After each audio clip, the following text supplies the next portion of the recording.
What's going on, Board Wars Nation, and welcome back to another episode of the official Board Wars podcast. I am here, as always, with my co-host, the best drafter in the world, as we saw a week ago, the one and only JD, everybody. Let's go. The Astro Bears had a pretty good draft. A lot of teams had a very good draft, as we had our first and second night of the draft last week. And that was kind of interesting, huh, JD? That was the first time, due to the number of people joining, we've had 2 different nights of draft. 2 days and nights. Yeah, that was insane. 80 people. Because how many people did we draft last year? Like half of that? Like 40 or 50? I think it literally was like half of that. It's been so crazy. Potentially, also in part due to the podcast, potentially. 88 people this year. 37 last year. Oh my gosh. Yeah. So like I felt like drafting. I was like, there was so many people. I'm like, we've gotten to the point in the league where it's like, I don't fully like know everybody. Like I got to a point, I'm like, I don't know who this is. And it's like, but this guy, like I've heard is a dog. Like I've heard about them, but like I don't actually like, fully know them. And that's like awesome. Like the league has gotten that big, but like drafting like that many people, you really had to like, you had to get into, you had to know who your people were. And like the back days, it was a lot of fun. It was a lot of fun. And we got to see, I mean, we talked about it on draft night, but like these are the guys that are going to be the next generation of the league, right? In every single class. I mean, if you think about it, like season 3, like let's just talk about community people. Like season 3, we got Python. Yeah. That's crazy. That's huge. He does like trivia like almost every day. We got Cereal. We got like Sigazale and like all these people that really contribute in like our comments and in the Discord. And then we got like season 2, we had Straw. Oh yeah, you're right. Like he was season 2. Who has just been we've talked about some of the crazy things he's done with the website. And we've got some exciting announcements for that coming up as well. But like that's crazy. You would think those guys would be season 1 people, and obviously the season 1 people kind of built the league. But man, like there's going to be a guy like that in this class with the amount of people that signed up. There might be, sheesh. I mean, there might be 4. Yeah, I mean, if you're looking at the numbers, no, it's awesome. Like every year, it's like a new guy comes in. It's like every person like is a part of the league, but those guys like bring in like this the new like development of the league or add something that like we haven't seen yet. And it's just like it's like a new fresh air where it's just like the game, it just continues to grow. Like the game, like you created the game such a long time ago. And it's progressed, but like these people, like those new ideas, those new minds, like what this game needs and what makes the game so cool is like it can have those things. It can like adapt through these people. Yeah, and unironically, we actually already have one. Now that I think about it, we have Jubin Rude. Yeah, he did our t-shirts. That's huge. Yeah, new avenue. Which the jerseys are sick. If you guys haven't seen them, if you weren't at the draft, I guess, or you didn't see they didn't stream. They're comfortable. They look sick. I mean, at least the Astro Bears jerseys, they're awesome. I got passes out to my rookies. Some of them haven't got the jerseys yet. I know they're gonna be excited because they're nice. They are nice jerseys, and obviously the draft ones are like memorabilia. But if you really want to order, first of all, if you don't have one at all, you can go and actually click on the website now. Guys, the website is live as of you watching this video right now. You can go to the Board Wars website. It is going to be an app soon. But right now it is just a website, which is still awesome. It's amazing. Everything you could ever want it to be. It is so peak in like every way. If you click on the store option on the website, you can actually go order your jersey right now. You can order your jersey. You can pick your name and your number and customize it how you would like. Of course, all of you have actually picked a number, which is also very exciting. So probably try to make it, try to make it yours. Yeah, don't go. It's going to be your number. Yeah, it should be. I think we're going to review them before we order them just to make sure people are following the rules. But that's exciting stuff. You guys can go to the Board Wars website. That will link you to the store.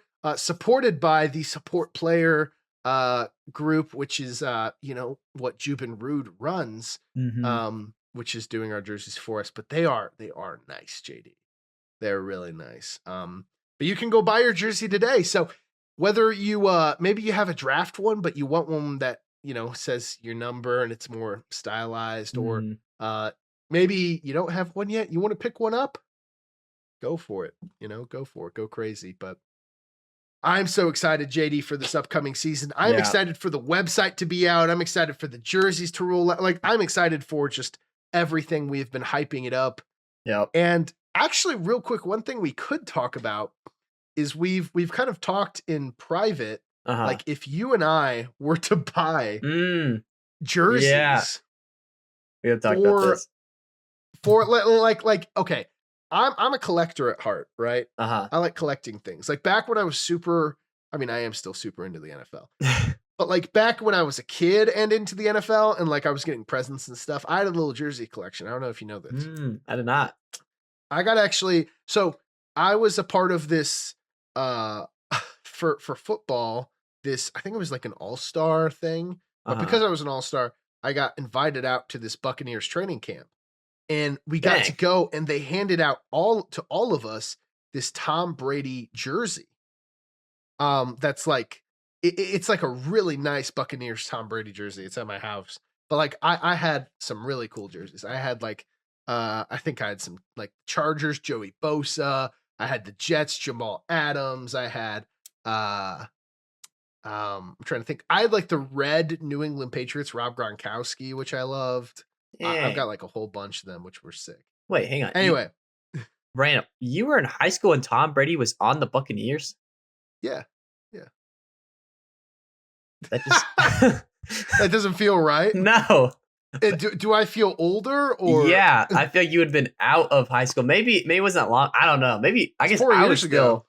Maybe that makes sense. I guess maybe I was like I don't know. That just seems like recent. And yeah, I don't know. I mean, I graduated in 22. Yeah, I guess that's not that long ago. I mean, the dates make sense. You think I'm old? I guess so. That just seems like a long JD's time calling ago. me Unk on the podcast. I mean, it was a long time ago, bro. It was. 4 years is a long time. See, it's funny. Like in the NFL, 4 years doesn't feel like it's that long. No. In real life, it does. And because I think we are Board Wars players, it feels like a long time. But like, I wonder if there are Board Wars fans that like that's not a long time. Huh? You know what I mean? I bet Tom Brady's like I retired a long time ago, but for us, it's not that long because like we're like observers. Yeah. You know what I mean? That's a good point. Yeah, like being in it versus looking at it. But I love collecting things. I'm a collector at heart, and like I am going to buy at some point one of every jersey because they're all so sick. I'm gonna want to get my hands on them at some point. I am poor, so that plays into this. But the question we asked each other, JD, was if you were to buy one of every jersey that isn't yours, so you can't buy an. Well, you know what? You could give an answer for the Astro Bears. Oh yeah, I feel like I have to. Who would you buy?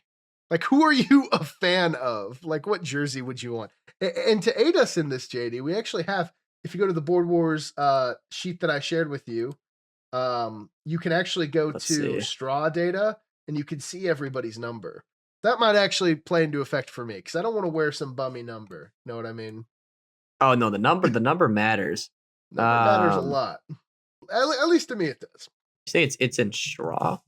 Oh, yep, I see it. Yeah. Awesome. Ooh, starting with I guess we'll start with the reigning champ Ruby Raptors. What jersey would you buy? It's pretty tough.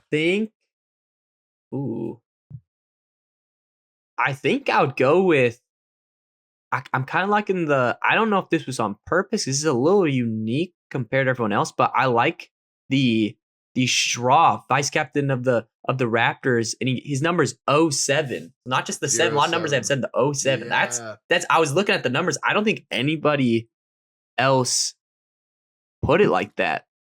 That is a good point. That's a unique jersey right there. And it's straw. I mean, come on now. Yeah, very true. Very true. Man. That is a very good point. I think I'm picking that too. I'm picking Straw 07. Yeah. I think my runner-up would be Fish Pig 73. Yeah, I was Enigma thinking 86. Those are the ones that you want to buy. Yeah. Those are the ones you want to buy. I will say red number 2 is pretty sick. No, there's some sick names. I think it's also like as fans, it's like if you're like a fan of that team, you draft them. It's like like a little more about them. Like there's some sick Mhm. names out here that honestly, some of these teams I might go off the deep end and go off. Maybe someone hasn't played yet. I don't know. What's the next team? I think we can agree on straw. Yeah. Let's say the next team is the season 1 champions, Los Mm. Cuties. Oh, I mean, I kind of feel like nope. You know what? I have my answer. I would It's I Dr. would Luke. no. I'm picking Los Whoa! 27. I feel like I've got to get the Dr. Luke. Number 58, though. That's not the Could be best trippier number. No, okay. You do have to But get Dr. Luke makes it aura, though. it does. Did anyone think 23 was that hype before, you know? Yeah, I guess that's a good point. But I think obviously former player of mine. That's a tough name. I love the 27. It's like I don't know about other sports. That's a baseball number. Like that's a big baseball number. Maybe it's other sports, but Really? that's a good one. That is a pretty good number. I would say Dr. Luke 58 or honestly Wardo 10. Wardo 10, he's such an icon. And number 10, I mean, that's a good number. That's a good looking jersey. That is a good looking jersey. It is. But Dr. Luke, I think I've got to say just for he's the GOAT. I mean, what else? That's fair. What else can I do? We'll do the newer team in that Moon Division there because we're kind of starting Moon Division here. Who would you buy from the Cryptic Crows? Ooh. I think this one's easy for me. I'm buying Gideon number 7. Yeah, I mean, I'm just like double checking, look at the team. I think you have to go Gideon. Absolutely. I think Gideon. Absolutely. Runner up, Pablo 37. He's a sleeper on that team. I mean, right now Gideon maybe by the end of the season might be a Pablo. We'll see what happens. AB 6'7", bro. Oh, I was wondering if someone was gonna pick the 6'7". For a second overall pick, I see. Tennessee Turtleman 64. I will say that is a very meme jersey. That is honestly, I would not mind a Tennessee Turtleman jersey. Like I would get 64. That. I like that. Going over to the Jelly Jets.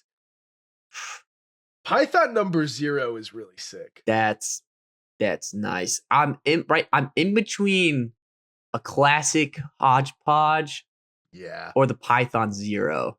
I think I'd get the hodgepodge. I think I'd really. You think you would? I think just there's like a war named after him. Prior captain, season 1. It would kind of be like I don't know. I think it'd be a nice jersey to have. He's like the number 9. I like that. Python number 0. I mean, I think that's what I would do. And then the last team in the Moon Division, obviously, is yours. You can't pick yourself. Who would you pick? You already have yours. Oh, there's a lot of ones I could go. Cheddar Bob 7 is kind of sick. Yeah, that one's nice. I will say these are actually good numbers. I think I'd. Oh yeah, my team knows the pick. I think. I mean, there's a lot. I like personally. I like the King of the Monkeys 95. Ooh. The 95. I mean, if you know that stickers right there. 95 for stickers, Lightning McQueen. Then you got the King of the Monkeys. That combo of the backstory of the number and the name is nice. King of the Monkeys 95. Oh man. Okay, well I first of all I think that's the answer now that you mentioned that Lightning McQueen parallel. I think just so I don't piggyback you the whole time, I'm going to pick Cheddar Bob number 7. That is a pretty sick one too. But just to be honest, I'd probably buy King of the Monkeys. I mean, that is such a legendary. Oh my gosh, I love that. Going over to the Sun Division here, the only Legacy Cup from the Sun Division. Let's go with the Smoky Salamanders. Now Gideon Liss. I feel like I'm going slushy number 8. I mean, yeah. I think I'm going slushy also. He's the legend killer. Yeah, I mean the second one would be like Goob, but slushy has like that. It's kind of like, I mean, I want Low Daddy, but it's kind of like the Dr. Luke where it's like you kind of have to go. It's a good name, so he's just a legendary player. Like, yeah, I will say, wait like a year, and then I think a lot of us are saying DNA Nick number 7. Ooh, watch out for him. I'm excited Ooh, for that. I like King Potato. I don't know who that is, but King Potato, that's a fire name. King Potato number 72. Ugh. Barbecue Beavers. I mean, Drew is legendary. Number 8. Baby Bucky number 7 could be cool. BR3 Free K could be funny just because of the name. There's a lot of good ones. I think like the big ones, Drew. I think I would honestly support a Baby Bucky jersey. I would throw in a Baby Bucky jersey, you know. They'll throw a Baby Bucky jersey when I pulled like the John's house, but like, no, John, I'm repping the guy. This guy beat you. I think it'd be Baby Bucky's. It's sometimes a meme, you know. So I think it'd be. I'm gonna go with his big brother. I'm gonna go Bucky 99. Ooh, the Buckies, double Bucky. You know, the Bucky. It's just like that's a good name, good guys, good players. That is nice, I will say. Yeah, some of these are funny. Peanut Zero is sick. Peanut, who is Peanut Zero on? Peanut number 0. Oh, that's Beavers. Oh, yeah, I see him. I like that. Pretty awesome. Skywalker number 4 could be cool. Link number 1. Link. That would look cool. Jackie San. Jackie San. Oh my goodness. Moving on to the llamas. I feel like, I mean, you gotta go Johnny 9, right? Yeah, that's what I was thinking. I think I'll get a Johnny jersey. I mean, you have an MVP on that team. You have Cal. I mean, there's some. I mean, this is my previous. There's some stacked people on this team. You have Dieter, Alex, Primetime Bruns. Oh, but no, I think I'd have to go Johnny. Primetime Bruns 45, Calbrus 4. Yeah, Meow Meow 8 would be a sick jersey. I don't know. Yeah, I think you got to go Kyle or Johnny just for, you know, the captainship and everything. Yeah. The Dragons now. I'm going Piano Man. Piano Man number 1, baby. Yeah. I'm in between. Yeah, I think I go Piano Man. I love that name. And what's number 1? That's just like vice captain at the 1. He was the best player last year. Like, I think you have to. Yeah. Runner-up Sigazale 17. That is iconic. That one's good.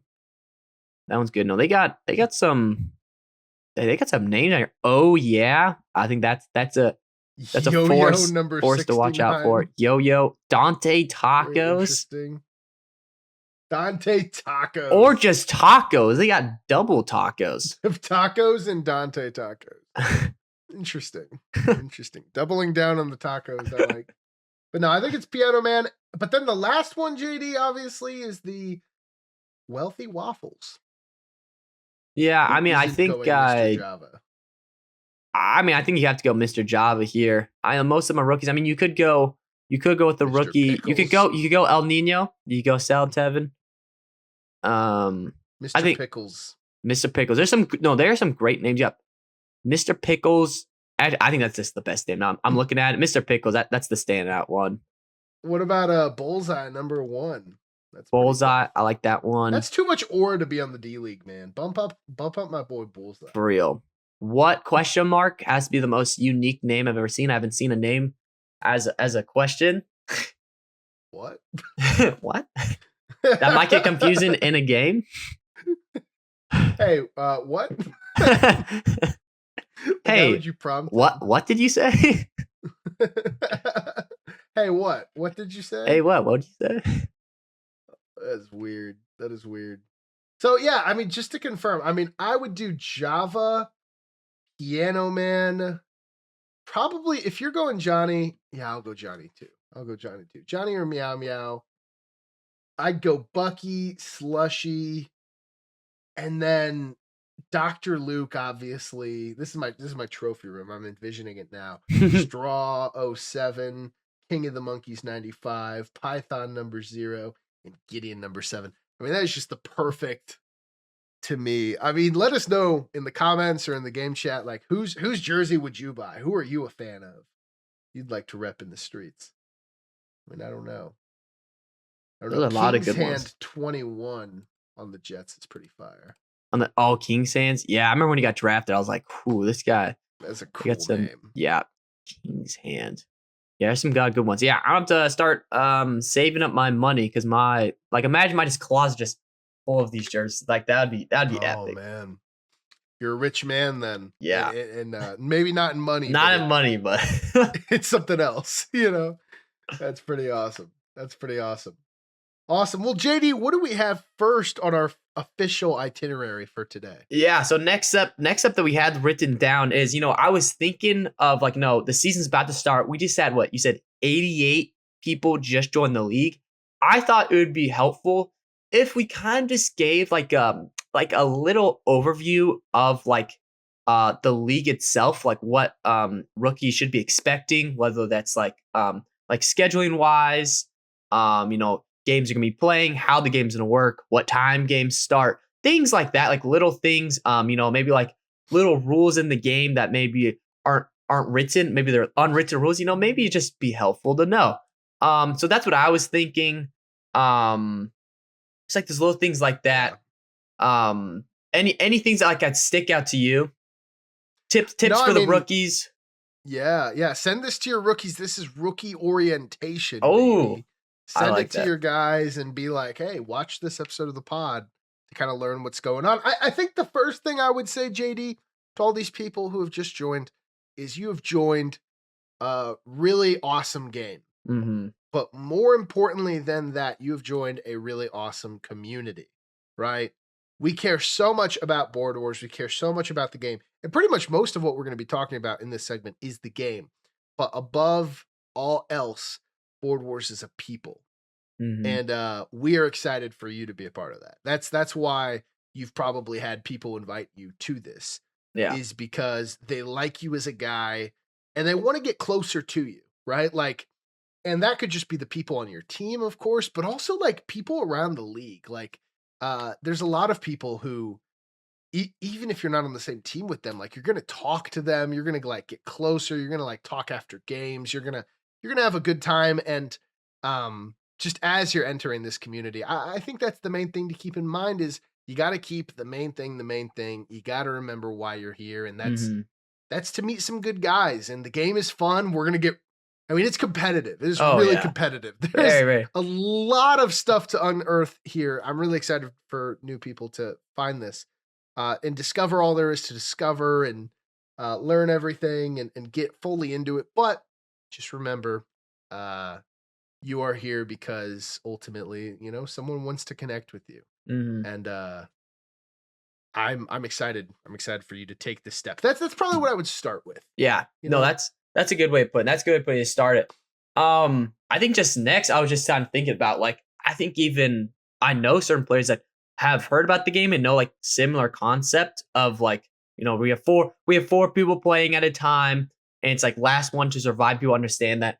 And I think I just want to set the tone where it's this game, at least for me, I think is the greatest game I've ever played and has been created. And I think because the reason of that is the dynamic of the simplicity of it, where it's the concept is you have to be the last team to survive, take out everyone else and you win. And that concept is very simple. You can very understand that's just a lot of video games, a lot of board games, that is similar concept.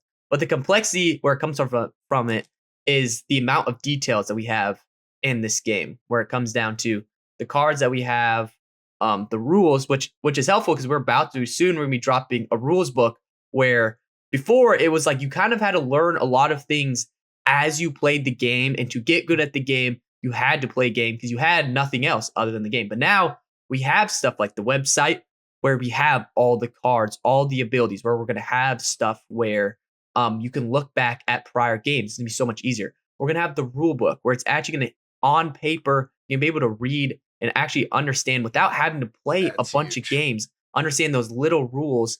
And that's what I'm really excited for because I think that's something as me when I was a rookie. The thing that took me a while is to fully grasp the game. You do have to understand how these tiles work, how these cards work, just because there's so much going on, and you can understand the game because this actually I'll describe. This is how I kind of tell my players. I think of like a Fortnite map, okay?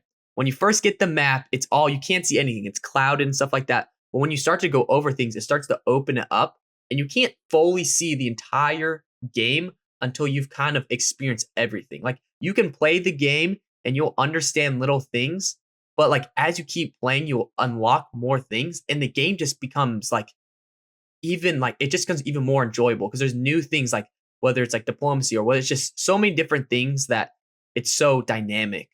And Yeah. that's kind of what I love about the game. I love that, JD. And you hit it on the head very well, is because the end goal is so simple. What really makes it complex is the different ways you can go about reaching that goal. I Mhm. mean, we have people in the league whose their whole philosophy is I'm going to get because it's the last team standing. Yes. Will you get there by going around and killing as many cards as you can and just like being super aggressive? Will you do that by being a politician, trying to like be the person to survive the longest? Will you do that by bunkering down, building like a fortress and playing defense? Mhm. There's the world is your oyster.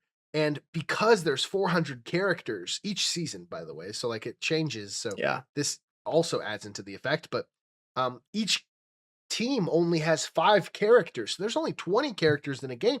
The amount of combinations between those 400 and as I'm sure most of you already know, the board isn't a board like you would find in a traditional board game. And Mhm. this is one of the reasons I love Board Wars so much is the board changes. The board is composed of these tiles that are kind of like their own mini boards, Yeah. essentially. Yeah, And basically. each tile does their own thing. They're all different sizes. Moving through some of them will take longer because they're bigger. It's like the Death Star is a 5x5 spaces, so you can like walk around inside it. Some things like the Mystic Elevator is just one space, Mhm. but there's a whole board composed of just these different tiles that all do their own things. They're all different sizes.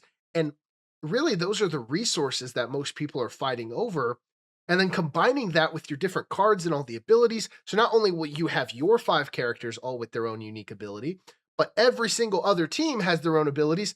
And because that every game is so different, Mhm. and the bargaining chips in political discussions is changing and evolving at these different Yes. speeds that are exciting. And there's so many different smoking guns and things that will interact with each other in just crazy ways. Mhm. And sometimes the winner is just who can get the craziest combination of elements and Mhm. put them together to cohesively will a plan into existence. And one thing I love about the game, JD, and I say this to people a lot, is I feel like the game is kind of an allegory for life in the sense that Hmm. you're going to try to do something, but the game is random to an extent. Now, I think Board Wars has the perfect line in my mind. It maybe in my selfish opinion of like like randomness, but also strategy. Because Yeah. every time you attack, you're rolling. Every time you Mhm. try to use something, most of the time you're rolling to Yeah, see it's how up it to the goes. dice. And obviously, the best players think about the probabilities and they're like, okay, what is the best course of action? And the best players, they minimize their risk, they maximize their opportunity, and they put together really good strategies. I think like there are maybe 3 games in like, dude, we've played close to 100 pro games that Yeah. I would actually say came down to chance. Mm. And because of that, like really the strategy is immense and it's on your plate despite chance being a factor, which I think is the best combination of those things. But again, I think the main thing to keep in mind, which is kind of like life, is like there is this chaos happening. There is these elements and these probabilities, and you have to almost fight to will in your plan into existence. Like I am trying to utilize this chaos and put it forth into my plan Mhm. going forward. And like it's very difficult because you can't rely on certain elements. And because of that, the things you can rely on are really powerful. That Mhm. is one thing I would say. like the best dice tier you can get. So there are 4 different tiers for attacking. There's the first, which is a D6 every time you hit, D6 of damage. Then it's a D12, so 1 through 6, 1 through 12. Then it's a D20, 1 through 20, and then the best one you can get is a D20 plus 6. So the minimum value was the same in 1, 2, 3, but there were 1. That was Yeah. the minimum value. You could get really unlucky, but the best tier, the 4th tier, the minimum value is a 7, and that really makes it so much better just because you can almost count on a certain amount of damage, whereas in other ways you could get really unlucky. Mhm.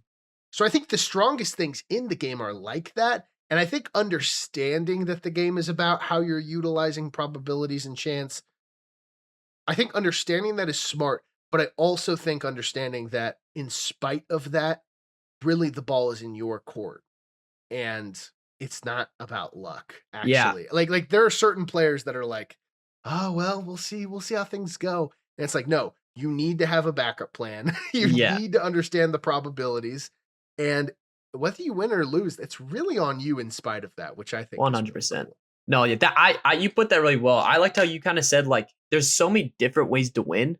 And like one person can win a certain way. Like if you've been in the league, you can give an example of, a goober who is super defensive and he's gonna play back.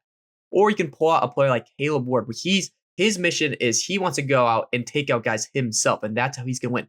And both of those are right in certain situations, or you can just stick to that. It's really just how you want to play, and just comes out like you said. There is chance in it. There is like the luck of the roll and all that, but really it comes down to like your own strategy, your plans, your backup plans, and like can you stay in the game long enough to outsmart your other opponents? That's what it really comes down to. I mean, you can see it like certain things you say comes down to luck, but you look at the best players, they win a lot more. That's not just because they're lucky. That's because they actually have a strategy and they've implemented it and they have those backup plans when it doesn't work out. Yeah.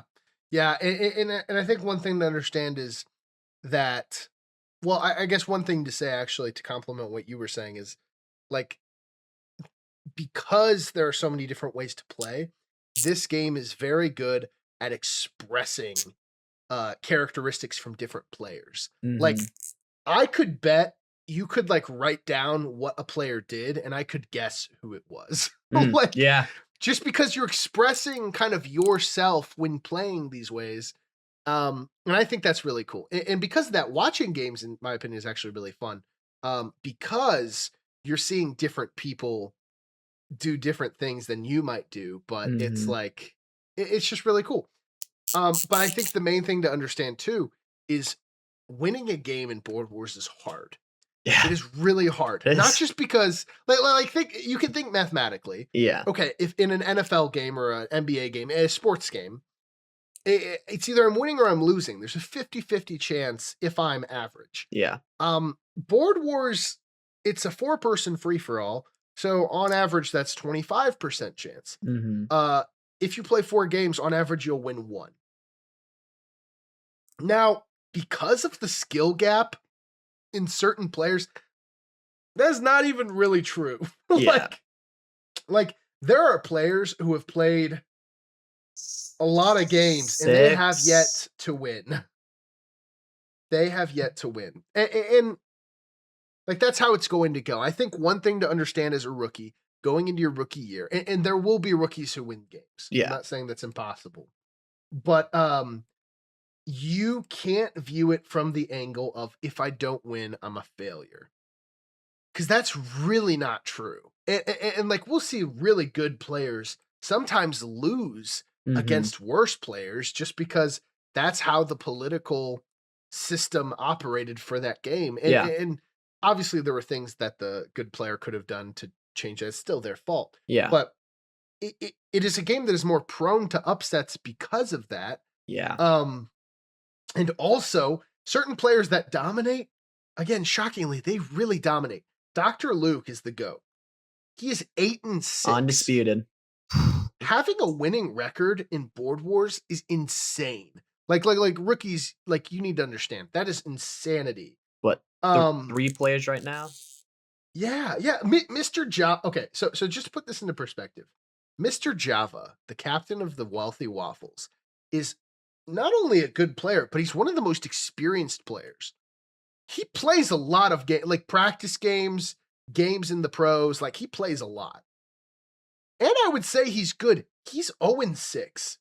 He's never won a pro game, and like so it's like you have to understand that like if I throw you, rookie, into a game, the goal, obviously the goal is to win, but that is not the bar or the standard. Like, don't beat yourself up if that is not what happens.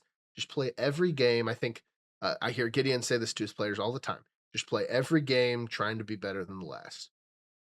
And the wins will come. The wins will come if you put yourself in the right position, trust the process, get good at the game. It's gonna happen, but don't weigh it too crazy. And because of that, JD, the best teams, so the best record of all time, I think, win percentage wise, was the Los Cuties season one, who were 6-8. That's good. So like you might hear that as a rookie, yeah, that is really good. And you might think, oh well, that's a losing record. Yeah. It's not. That's a really good record. Mhm. The Ruby Raptors last season were 7-13. Like if you're doing the math, that's like roughly like a 35% win rate. Yeah. That's still really good. That's really good. That's a higher than 25%. And then making the playoffs. Oh my gosh. That is not easy to do either. Essentially, rookies, the way that this is going to work is there are 10 playoff teams. The top team, so they're split into 2 divisions, 5 in the Sun Division, 5 in the Moon Division. The top team in each division clinches the Legacy Cup. That is our championship trophy, Legacy Cup. And the next 4 play, and then the winner becomes the 3 seed, and then they get replaced with the 7 seed, and then they play again, and then the winner of that becomes the 4 seed. There's essentially a wild card round. But if you're doing the math, 2 teams clinch, 3 teams are immediately out, and then over the span of 2 games, 5 teams will compete for those final 2 spots. You have a 40% chance to make it to the Legacy Cup, and only a 10% chance to win it. Like, again, like back in the day, dude, like season 1, there were only 6 teams. Yeah. 4 of them made the cup. You just needed to not be bottom 2. You had to suck to miss the way playoff. It's evolving. Like the playoffs are tough. Winning games is tough. The league is more competitive than ever. So I'm sure everyone is going to join thinking they're going to be great and win. And that is fine. Believe in yourself. I for the record, I believe in you too. But don't have your confidence shot if that doesn't happen every year. Yeah. No, I think that's a good thing to point out. I was thinking about like even my career. I came to like season 1. Right now, I mean, I'm a captain. I won MVP season 2, but season 1 came to the league. Had played a couple practice games. I went 0-3. I was like at 70, like 273. Like I was pretty bad, like compared to the league. And it took time for me to get better, and that's just because I began to love the game and I began to just play more practice game, play more games. I would go to my team's game even when I wasn't playing. I would show up doing when Jeff was playing, when Kyle was playing down at Mo State. Me and John Mark would be at the house just on a call with him, watching the game. It takes time, but I think you grow as you learn more. You grow to love it. So I think just stick with the process. If you don't win your first game, that's normal. You're not really expected to win your first game. You lose your first 3, that still happens to some of the best players out there. So, yeah, don't put yourself down. It's difficult to win, but when you do win, it's a great feeling when you win that game. It's an amazing feeling. And that is the cool thing, because it's so rare. The victory tastes so sweet. It tastes so sweet. It feels like you've triumphed against the world and against all the odds, because truthfully, you have. And because of that, every game, like thinking about it from a community standpoint, every game is a celebration of a person, which is just really cool. It's really cool. So even if you don't win, it's cool that you get to partake in the celebration of another person and recognize their victory. And from my experience, focusing on that instead of dang it, I lost really helps it not sting as bad. Because I played season 2 and I went like 1-3. Yeah, that's So I had the perfect 25% win rate. yeah. I was average in that way. I should have won probably 3 games.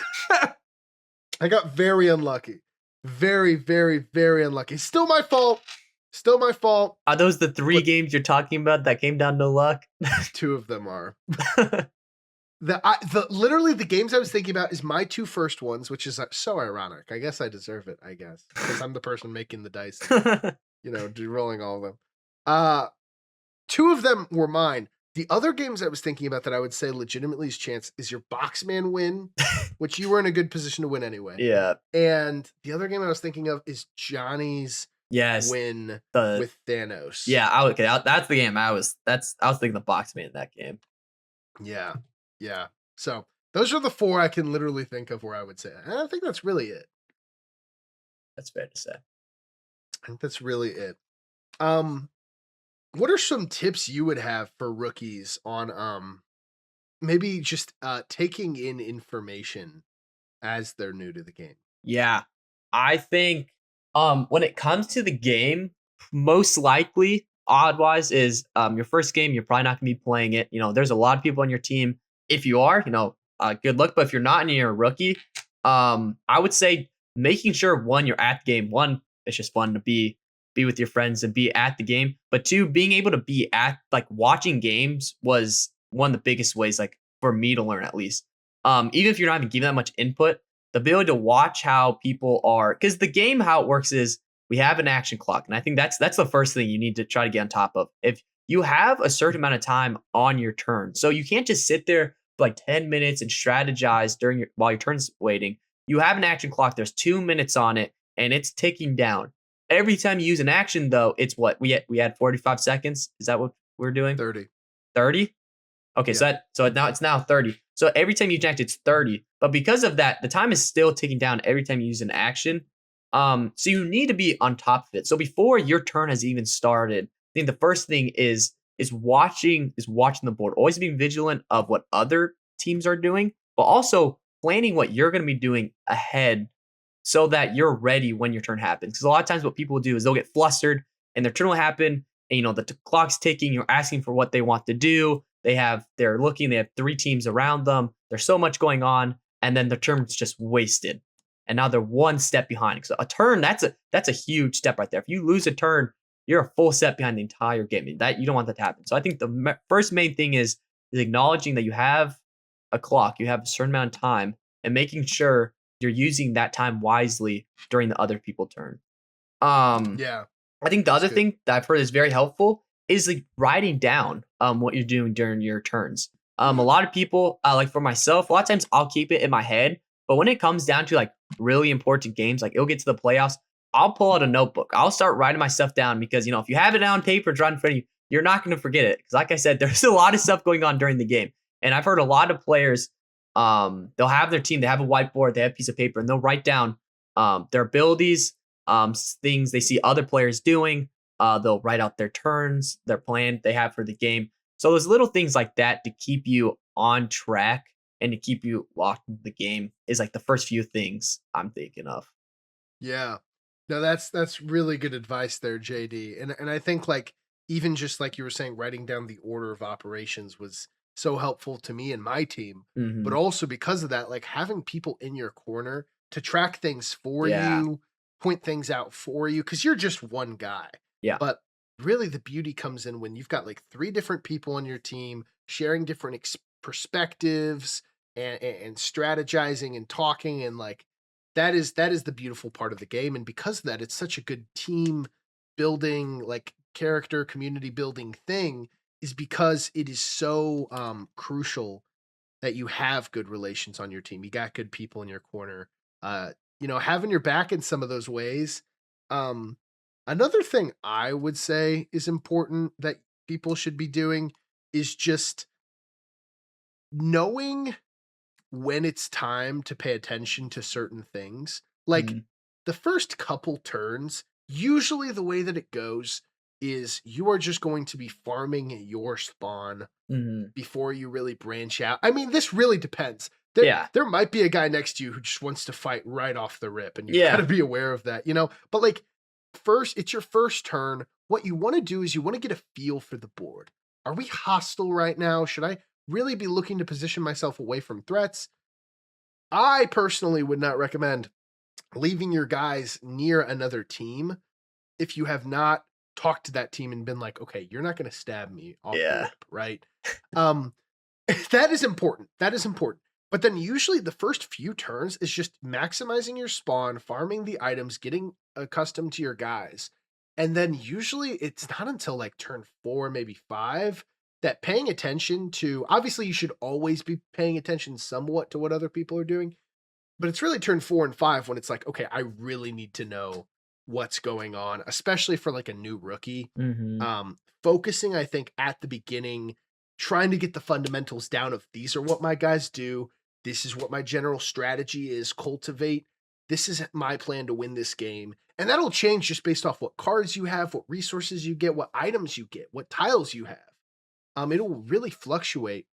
And then once you have that strategy, just so you're not overloaded in your first game, that's what I would always recommend my players do. Like, start by getting your stuff down as your captain behind you. I'm going to be making sure that nobody has like a crazy win thing, you know, and just let's wait till like turn 4, make sure we're cool, and then we'll talk about it, right? And just really like feeling out the state of the politics in the arena. Yeah.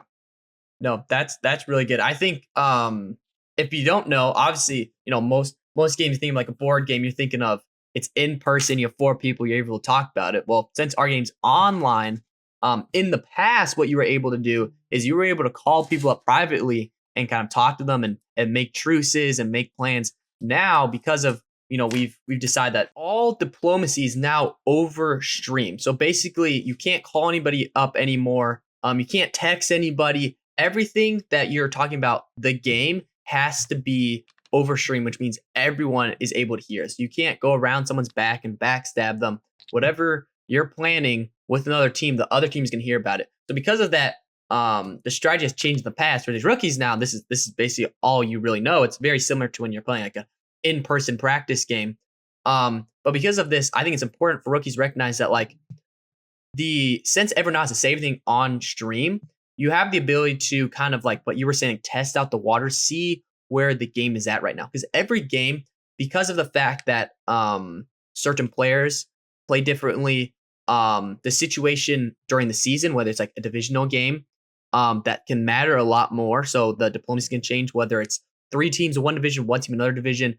Every single game and where teams are in their standings change how the diplomacy works and changes how teams are like, well, maybe I want this team to definitely get last place if I don't win. So things completely change. So your ability to ask the board and figure out where people are at, because most of the time people are going to be, it's an unwritten rule, but most of the time people are going to be pretty much honest in board wars. That's kind of it's not written down, but it is the standard not to lie, not to backstab. Really, there are certain circumstances where it's like there's gray lines of where that starts, where that ends.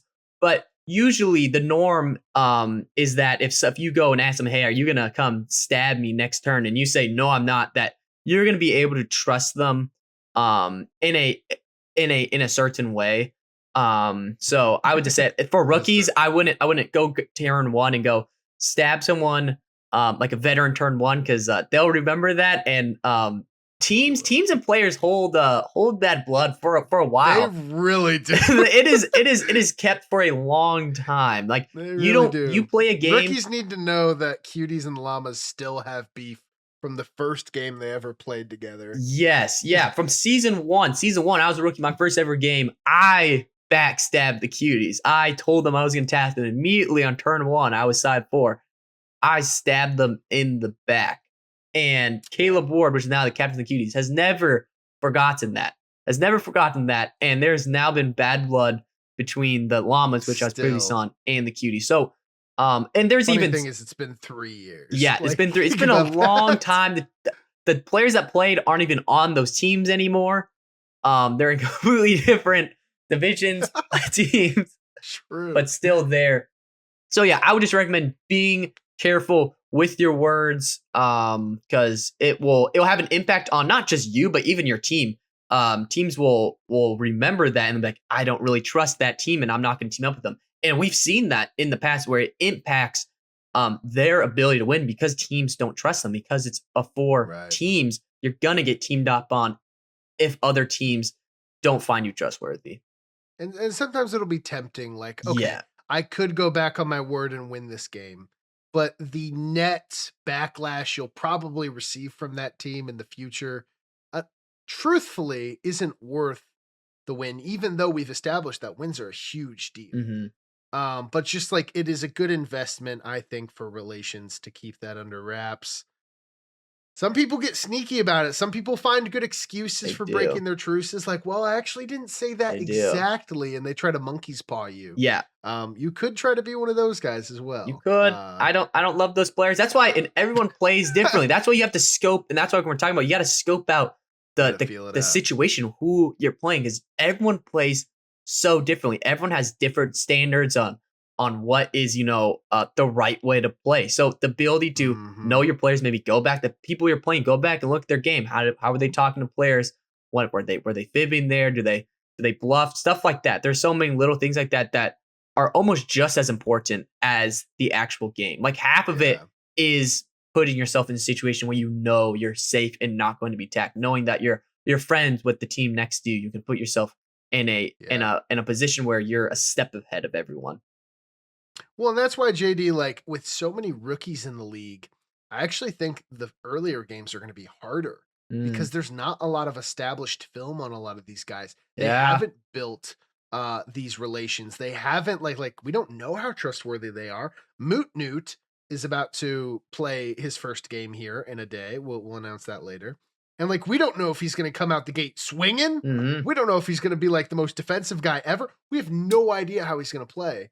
And because of that, like all of the veterans are gonna have to be on their toes, at least probably until Act 4. Yeah.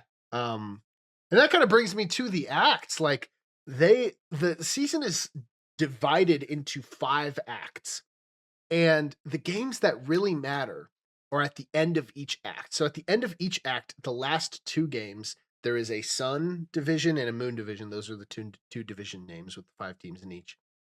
There's a Sun division divisional game and a Moon division divisional game.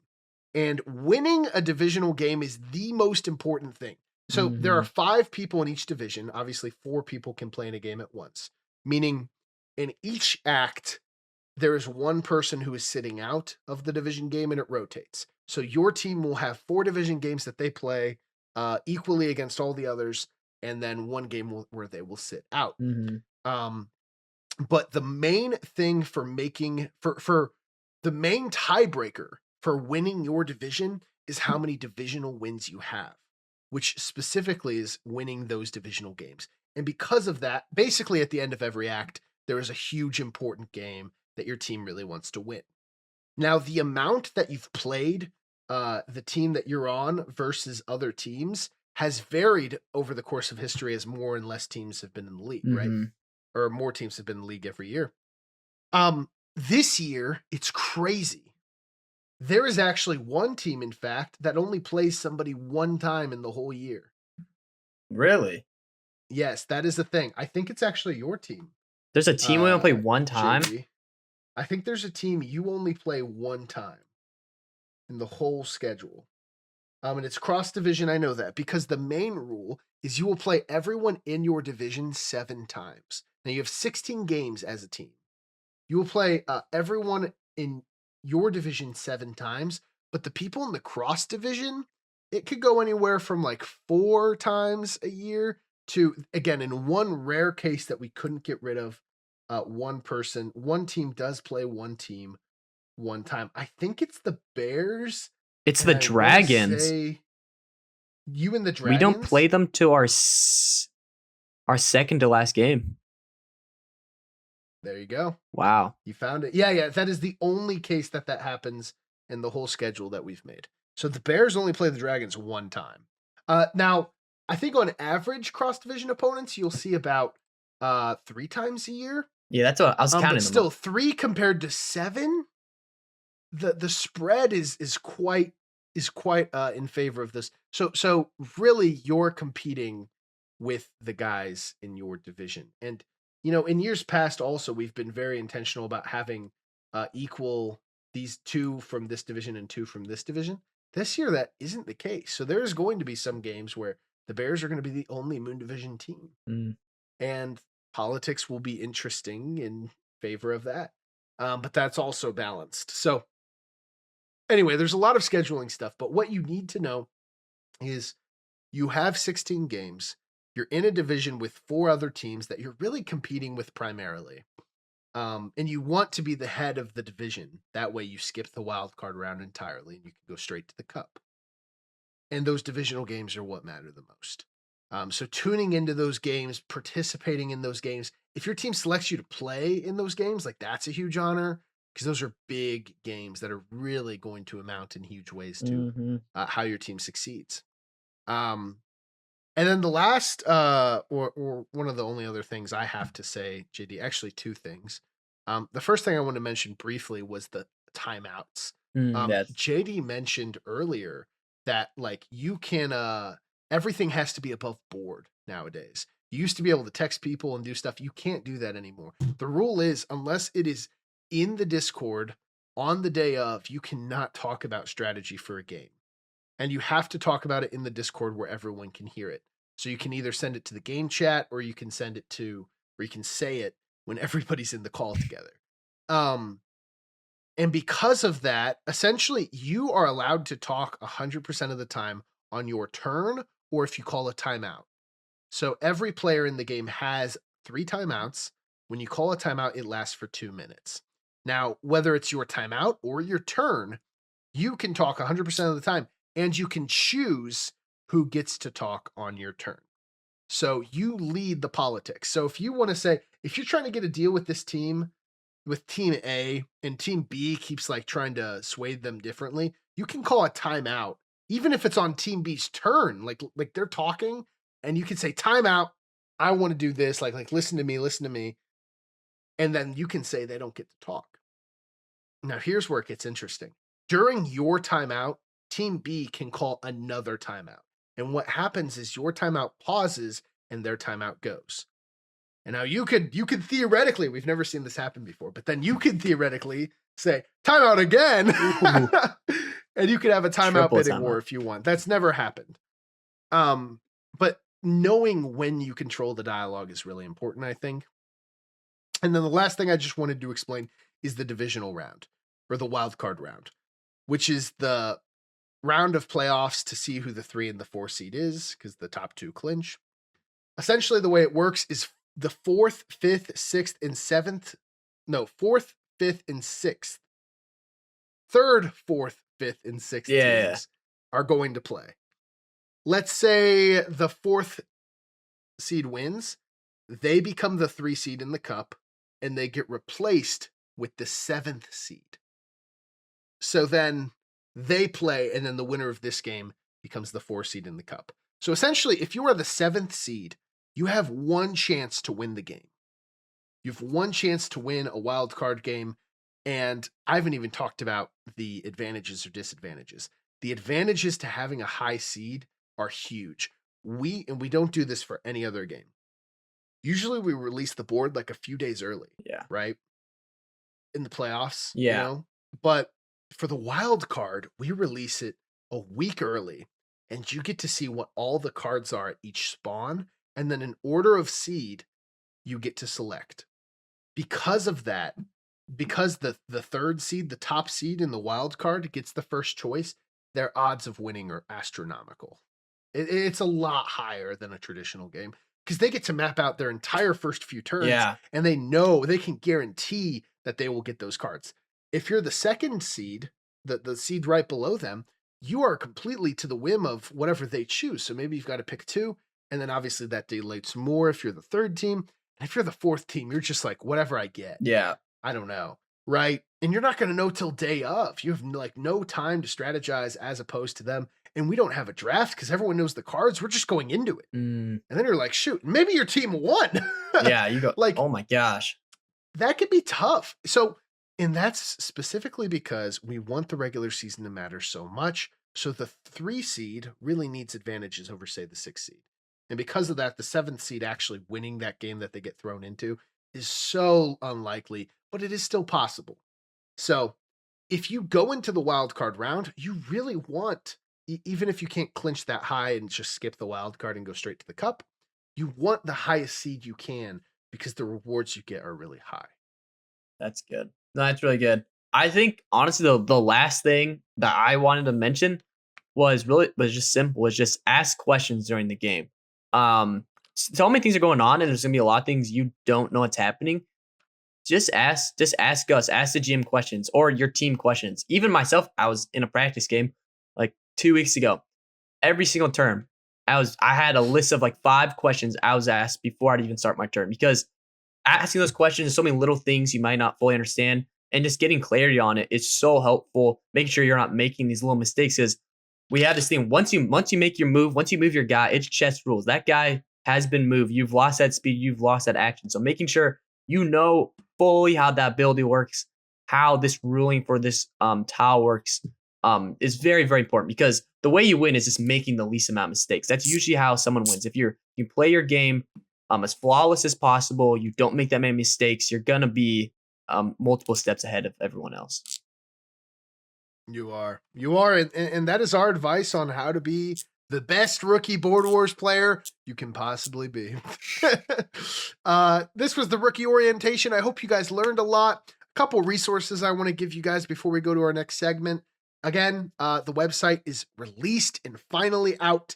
You guys can click on the link down below. And all of you, if you have given your email to a captain, that email you gave them actually links to your account. So you can log in to your account on the website. It'll have your player profile. You can change your profile picture, which you should, to like a sick picture of you. You can put like different aliases that you were known by. Maybe even past Board Wars names would be helpful if someone didn't know you changed your name. Or like even your real name could be helpful if you have a gamer tag as your Board Wars name. You can set like your aliases. You can also set your bio, which is really cool. And then you can comment on stuff on the website and it'll register as your profile being the person to comment. You can also access our entire rule book on there. You can access our store for jerseys. You can see all the stats across history for every character, item, card, player. Like you can see all the player stats from across history, all the awards, all the everything. In your profile, you will see a trophy case with all the awards you've ever won, which is really sick. And this is like my favorite thing, honestly.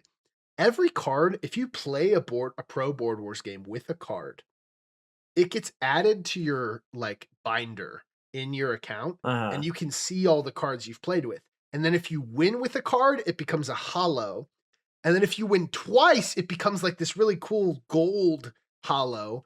And so that's really hard to do. Win with one card 2 times. Like, what are the odds of that? And we've only seen a few. JD did do one, but it was ironic. Like the card you won with twice was a card. Correct me if I'm wrong, but you don't even like that. Oh no, yeah, I don't like the card. It's not. I believe he was Helldiver. He's not a bad card. Just his ability. I think the coolest one I've seen is shout out Johnny. He is the gold Darth Vader. Oh, double Darth. That's gold goat Darth Vader. That's tough. That is really cool. I'm trying to think. Slushy has Luffy. That makes sense. Drew has Natsu from Fairy Tail. Oh, which he loves because that is his first anime that he ever watched. There you go. Yeah, I'm trying to think, but there are a few. Nobody's gotten 3 with one yet. No. Maybe this year. But there's a lot of cool features and resources for someone who's trying to grow into the game down there. So let us know in the game chat if you have any questions about signing into your account or any questions about how the website works or any suggestions on what we could add. Shout out to Straw. Straw is just Reese. Straw's Reese. Reese is like, I'm just gonna brag on my guy real quick. Not only is he putting so much time and effort into this thing for us, but he is just like such a joy to work and collaborate with. Like I'm trying my best to help him. He's doing like all the heavy lifting. I'm just trying to like, man, can I sort your files? Can I Mhm. do this? Can I do that? Like I'm trying to help him in whatever way I can. I'm kind of useless. But like I'm trying to support him, but he is just so easy to work with. He is such a hardworking and intentional individual who loves our community and has spent hours of blood, sweat, and tears bringing this site into existence. So please add him in the game chat. Say thank you, man. Like Mhm. give him a kiss whenever you see him. Like this dude is legit. He is like such a blessing to our community. He is like one of the best things that I think has happened to Board Wars in a long Yeah. time. He has done. So I mean, yeah, with that, I mean, JD, is there anything you want to say about Straw before we move on? We can just glaze him for a I mean, we second. can lose him. I mean, he's an awesome guy. He's a good Borwars player, great Borwars player. No, but I mean, I'm just thankful of so much what Straw has done. I mean, like it was like when I just like dreamed of like the stuff that like Borwars could become, like the website, like the bill with like the cards and like the ability to track all like the stats and connecting to the cards and to the players in the games. Like that's something that I always like would like look up myself, but like it would just take forever just for like one game to me like to figure out all this stuff. Like the ability just like to look at it is just like is awesome. Like it's just like so fun. It's just like developing the league in such a fun way and pulling in so many new people because of Straw. So I'm just really um excited for that. All right, Gus. Our last thing we got to do for the pod episode, which we haven't done in a while, is talk about our next game, the first game of season 4. Run it back, Lacey Cup. We got the Raptors, we got the Sallies, we got the Bears, and we got the Cuties. I'm hyped for this game. This is gonna be amazing. Not only is this a rerun for the Lacey Cup, we could have brought back, game 5 players, but no, we decided to go rookies. We're going all first and second round players for his first ever game of season 4. I think it's gonna be a lot of good. I think we're gonna see all the new rookie talent and see measure, how good are these rookies. But I think just to announce who we got from the Cuties. We got Dr. Nate, another doctor for the Cuties. I'm a little scared of that. From the Bears, from my team, we got the King of the Monkeys. From the Rappers, we got Moot Newt. And then from the Sallies, we got DNA Nick. Wow. Wow. And that's such an interesting concept, JD. I mean, I heard the captains talked and they were like, yeah, we're throwing in rookies. But obviously, the reason that this is the matchup for game 1 is it is the Legacy Cup rematch Mm-hmm. from the previous year, which is really cool.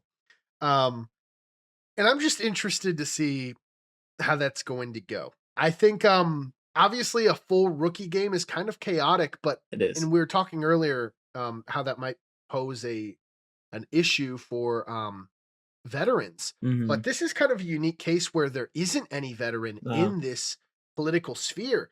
I'm very interested to see how this goes. This might have very unorthodox politics. This Mm-hmm. might have very questionable strategy, just to be honest with you. And I know that the captains are going to be very close to their players, keeping everything um, semi-orthodox. But I'm interested to see how things transpire. I really don't know who's going to win. I can place we are going to place our bets, obviously. We Okay. always do.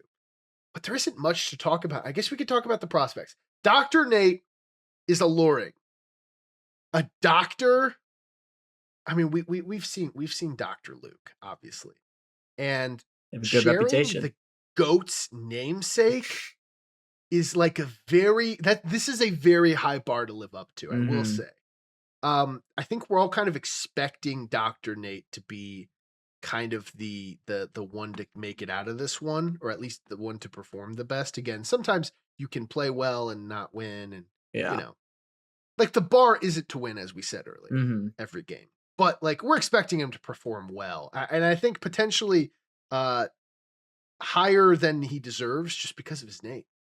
Um, Okay. it's a lot to live up to, It is. but I mean, I've heard really good things about him from all the cuties. Mm-hmm. He was at the draft. He seemed like a very well-spoken, Oh yeah. sweet guy, and like being smart and like likable is a very dangerous combination for Board Wars. Mhm.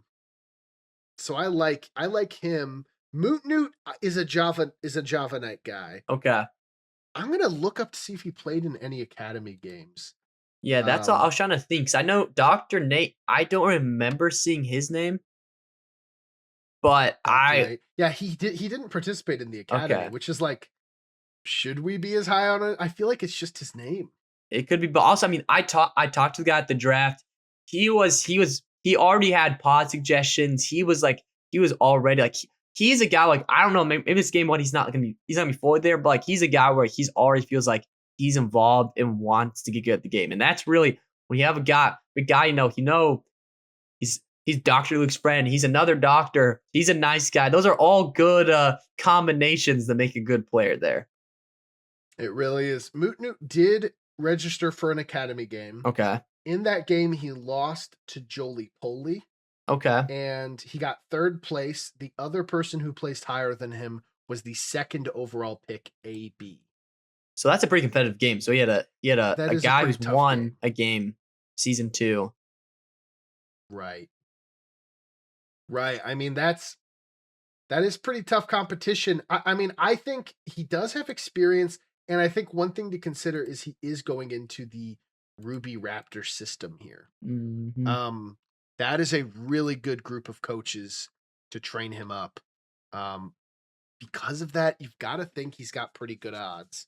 The other guy was DNA Nick, the guy who we talked about on the pod, and Slushy was praising obviously when he picked him, Mhm. as being Slushy's. And again, I don't think this is exaggerating. I think Slushy would say the same thing. Slushy's answer to losing a player on Gideon's level Yeah. is drafting a guy like DNA Nick. He's fully expecting Nick to show up and be that top guy. I think like when he heard that this was going to be a rookie game, I think he felt pretty confident. I think he was kind of hoping that would happen because he wanted to throw in Nick against some light comp. And I think Shoots. Slushy really likes his chances. Um, King of the Monkeys. What do you want to tell us about King of the Monkeys, JD? Yeah, King of the Monkeys. This is a great guy. This is a great guy. I will not lie. King of the Monkeys has not had a lot of Board Wars experience. But I have full faith. And this guy's very eager to play the game. That's why he's playing game 1 of I wanted to play rookie partly because I think it's fun to throw them in. I did it last year with Papa Bear. Yeah. It kind of gets the new guys into it, but also just because of scheduling stuff. But he was the first guy I text because he's just one of those guys where he has the brain for it. He has that intellect where I think he's gonna thrive in it, and he's also just like he's a great guy. Like I think people are gonna enjoy playing with him. He's a funny guy. I feel like it's just gonna be a fun game to watch him play, and that's why I wanted like this game 1 to be an enjoyable game. So I think Yeah. he's a quick learner. He's gonna be in the Astro Bear system, which I have full confidence in. We had to do it last Yeah. year where we had rookies who had never played games. They hop in game and they had good games. Like they performed well. I don't think not many of them came out on top, but they had great games. So I don't know if King of the Monkeys is like the favorite here. Like I don't know if I can say that just because he hasn't had a lot of much or at all Boar's experience. But I think he's gonna hold his own with a bunch of rookies as well. Yeah. I JD, I think there are 3 factors that really play into this. Mm-hmm. I think the 3 factors that play into a game like this, where there's no like pretense, right? There's no team has a record yet, no team has a season 4 history, strategy, none of these players we've ever, this is a blank slate. In this very rare situation, I think there are 3 things to look out for. I think the 3 factors for which player is going to win. I think you have to look at chemistry with the team. Mm-hmm. I think you have to look at experience. How much do they know about the game? And I think you have to look at circumstance. And I think potentially ranking these guys in those 3 categories might reveal to us the actual best person for this. I would argue in the experience route that Moot Newt has the most experience. Dr. Nate has played practice games. He wasn't an academy guy. I would probably argue King of the Monkeys is last in that I category. would agree. So you're saying DNA Nick is at the 3 spot because Sushi had a lot of. I mean, I haven't seen him I play. would say I would put DNA Nick at the 2. Okay. And then I would probably put Dr. Nate at the 3. Like I think Dr. Nate's looked into it, but I don't know how much games he's actually played up until this point. Whereas Nick, I know he's gotten a lot of hands-on prep. So I would say probably Moot Newt, DNA Nick, Dr. Nate, King of the Monkeys. Now, in terms of chemistry, how well do these guys know each other? Moot Newt would actually be at the bottom because he was originally a Java Knight. Now I think this could get mitigated in a more practical sense because the Raptors are so easy to like integrate people. Yeah. Like, that's a very good culture for a guy to be engaged in. I would probably say Dr. Nate is next on the bottom. He has very good chemistry with Luke, obviously, but he doesn't know the cuties that well. Mm-hmm. Luke will be there, but like rest of the group, I don't know. I would then say DNA Nick. DNA Nick knows most of the salamanders because of the FIFA league that Slushy's in, but he doesn't know like Vice Captain Goober that well. King of the Monkeys, I would argue, is first in this category because he knows all of the Astro Bears really well. Yeah. He's going to be right in his element, right at home, right away. This is going to be like a home field advantage type thing for the King of the Monkeys, despite having the least experience. And then the third is obviously situation. Now, I would argue there's probably already immediately a bias against the Raptors. Yeah. Just because they just most recently won the Legacy Cup. I think that's realistic. I think that's fair. After that, I think it gets a little dicey. I think people generally are more afraid of the cuties than you guys or the salamanders right now. Yeah. And I think because of that, you really don't want the cuties to get a win this early because we know that if they get a win with Dr. Nate, they're going to bring in the cavalry later in the season. And that can get out of hand. Yeah. So I think people already are like, we don't really want the cuties to win. I think then it comes down to the Bears and the Sallies. I would argue because the Sallies lost Gideon, they're going to slip under the radar the most. I think obviously we're hyping up DNA Nick, but I do think I do think they're the team that everyone is generally least worried about in this group. I think that's fair to say. I think that's fair to say. I've agreed with you. I've agreed with these rankings. So if you do the average here, Moot Newt is fourth, and first. That is 9. He's 9. So obviously you want lower. Yeah. DNA Nick is second, and first. So 5. That is 5. He might. Then Dr. Nate is third, and third. That 9. is 9 as well. And then King of the Monkeys is fourth, first, and second. 7. That is 7. Okay. So because of this math and this data, my prediction is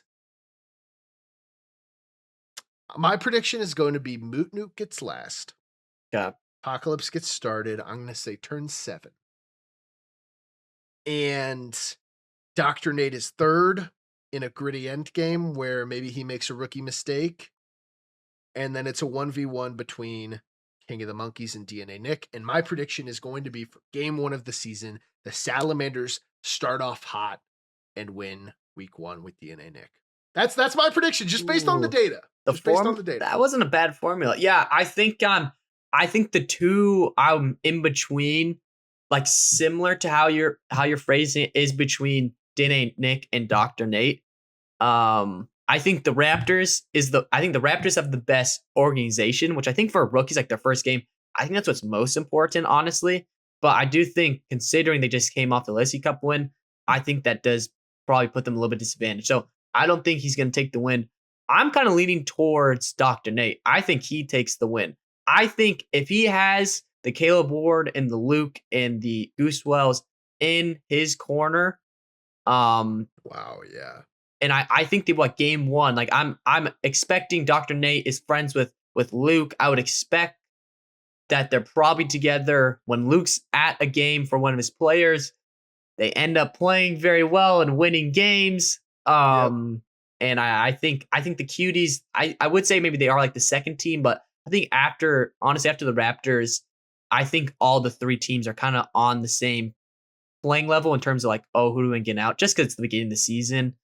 I think maybe strategically, maybe the Cuties maybe are the scariest team, but I think he'll fly under the radar. And I think if I had to make my bet, I think Dr. Nate's taking the win. It's a fair prediction, JD. Now, we forgot to do this last year, but I think this year it would be fun if we kept a record here. Like, how often were we right in our predictions? And we'll kind of compete over the course of the season. It was I think I took the win last year. You do you? Maybe 50-50. Really? I don't know. I think there was a bit that I was always right and you were always right. I didn't remember. I think I got like one or two right. I got them right. I think you did. I think the only ones I got right was when I was playing. It's true. You did go on a pretty good streak there at the end. Every time I played, that was predicted. Every time I guessed I would win, I won. So yeah. Well, thank you guys for tuning into the newest episode of the Board Wars official podcast. Obviously, this game is going to be tonight. We're posting this the morning right before game one. So I'm very excited to see this game. Very excited for you guys to join us as we kick off the season 4. Anything to say before we head out, JD? All I'm going to say is get ready. This season 4 is going to be awesome. It's going to be action-packed. It's going to be competitive. Tune in from game 1. Even if you're not playing it, we're about to see what these rookies got this season. You heard it here.